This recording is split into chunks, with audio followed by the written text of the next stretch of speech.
বাবাকে দুঃখ দিলে নামাজ রোজা যায় বিফলে। মা বাবাকে দুঃখ দিলে নামাজ রোজা যায় বিফলে। মার কলি যায় আঘাত দিলে খোদা সহে না। মার কলি যায় আঘাত দিলে খোদা সহে না।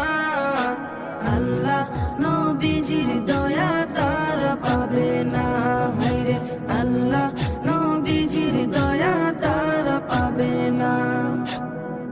মা বাবা অতি আপন